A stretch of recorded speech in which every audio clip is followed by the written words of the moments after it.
What's up, Cal gang? All right, we got this second order homogeneous differential equation. It wants us to find the particular solution of it. So let's go ahead and find the general solution. Look at my hands, they're looking great today. And then we can solve it. Okay, so what are we gonna do? We gotta basically find a form of this. So to find that form, we're gonna say y is equal to e to the rt, right? And if you take the derivative of this, it's gonna be r e to the rt, and then it's gonna be the second, it's gonna be r squared r e to the rt. So if you plug that in, you're gonna get e to the rt, and then it's gonna be r squared plus 2r plus 2 is equal to 0. So what values of r is this gonna make this true for? Well, let's plug it into let's plug it into the quadratic formula, right? So this is our this is our characteristic equation, basically. So we can do this. So negative b, so negative 2 plus or minus the square root of b squared. So 4 minus 2ac, so it's going to be 4 times 2, so it's going to be 8, all over 2a, so it's going to be 2. Okay, and this is what our r values of r. So that means that r is equal to negative 1 plus or minus, so this is going to be 4 minus 8, so square root of negative 4 is going to be 2i. Then you're dividing it by 2, so it's going to be plus or minus i. So when we have this, we can go ahead and plug it into our equation for something like this. So y is equal to so it's going to be c1 e to the negative 1 plus I t plus c2 e to the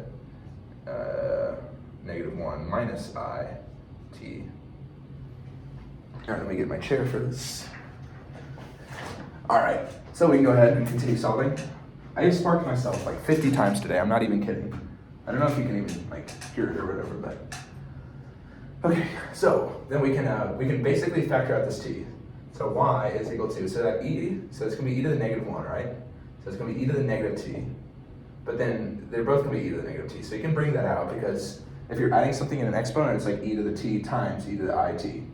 So I basically am gonna factor that out, c1 e to the it plus c2 e to the negative it.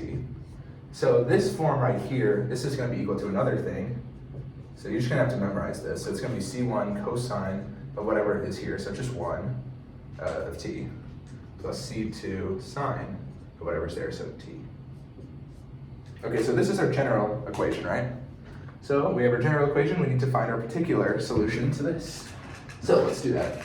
So let's just go ahead and plug in what we know for this. So y of pi over 4 is equal to 2, and that's gonna be equal to e to the negative pi over 4, and that's going to be, so c1 square radical 2 over 2 plus c2 radical 2 over 2, right?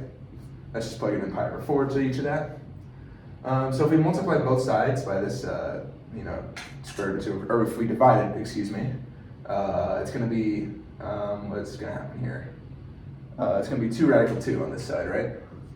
2 square root of 2 is equal to e to the negative pi over 4 c1 plus c2.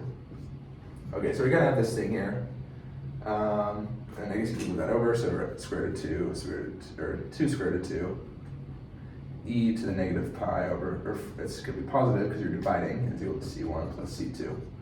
Okay, so let's go look at the let's take the derivative of this, and then let's go ahead and find what else we have to know. So we're gonna need to use product rule here.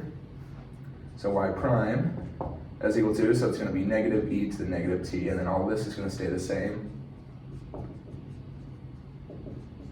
And then it's going to be plus e to the negative t, and then it's going to be the inverse, so c1 sine t with the negative out front, plus c2 cosine of t. Okay, we got a big thing here, so we got to plug in pi over 4 to this. So y prime of pi over 4 is equal to negative e to the negative pi over 4, and it's going to be, again, I guess you can bring it out, over 2, and it's going to be c1 plus c2 plus e to the negative pi over 4, negative square root of 2 over 2 c1 plus square root of 2 over 2 c2. And you're going to notice that this negative here is going to cancel out, or excuse me, there's going to be this positive here, and then there's going to be this negative here because there's a negative here. So the C2s are going to cancel. So what's going to happen is, what is this equal to? This is equal to -2. So we got -2 is equal to, so it's going to be -2 e to the negative pi over 4. What am I doing? Square root of 2 over 2 e to the negative pi over 4 c1. So what we can do then is we can solve this. So it's going to be moving it over. So it's going to be again 2 square root of 2 e to the pi over 2 is equal to c1. We make sure that that's right. Oh, I know what I'm doing. Okay. I forgot a 2. There's 2 here. Okay, so then this is 2, and then you're going to divide the 2, so it's going to be square root of 2 e to the pi over 2 is equal to 1. Okay, so we got, or is this equal to c? c1. All right, great. So that's one thing we have. What else do we have? We have another equation somewhere, and I've lost it, so it's this equation here. So if we look at this, you're going to see that this is square root of 2 e to the pi over 4. Oh my god, I'm making so many mistakes. Okay. Okay, need to calm down. I don't want to be here anymore. Should I just leave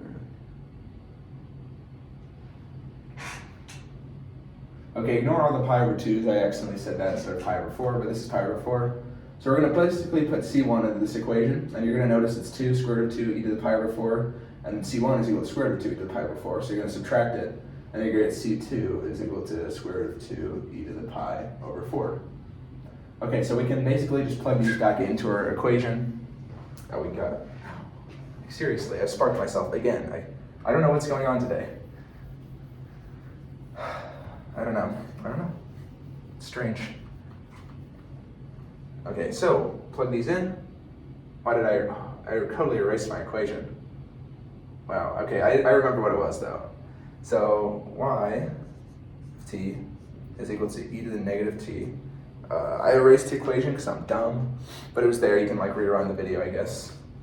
Okay, so it's going to be c1, so square root of 2 e to the pi over 4 cosine of t plus square root of 2 e to the pi over 4 sine of t.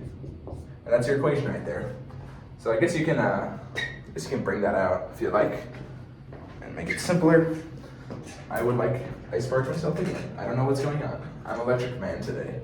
So this is going to be e. So the e to the negative pi or e to the pi over 4 is going to come back out. And you can say it's going to be e to the negative t plus pi over 4. And the square root of 2 is going to come out too. So it's going to be then cosine of t plus sine of t. Okay, then it wants us to graph this, right? So let's make a graph. This is t, this is y. Okay, so what's going to happen? So because we have this e to the negative t out front, it's going to expand outward. It's going to be like an expanding oscillation. So we got the cosine plus sine. So the envelope, okay, so let's say the period. The period is just going to be equal to 2 pi because the sine and cosine or whatever, they just have nothing like in front of them. So that's going to be pretty simple. So it's going to repeat every 2 pi. So there's like 2 pi, 4 pi, 8, or 6 pi. So it's going to kind of oscillate back and forth normally between that. What else do we have? So we have our starting point. So this is going to be hard to like guesstimate, but it's going to be like somewhere up here with a slope like that, basically. And then what's our oscillation? We have this negative t. So our oscillation is going to kind of come down like this, right? Or it's going to be way more dramatic than that, but it's going to be, kind of doing this. So we can kind of just figure out what this is going to be like now. Going to look something like that. Okay, yeah, so that's what our graph's going to look like. Yeah, so that's how you solve these kind of problems. Good luck on your differential equations homework, guys.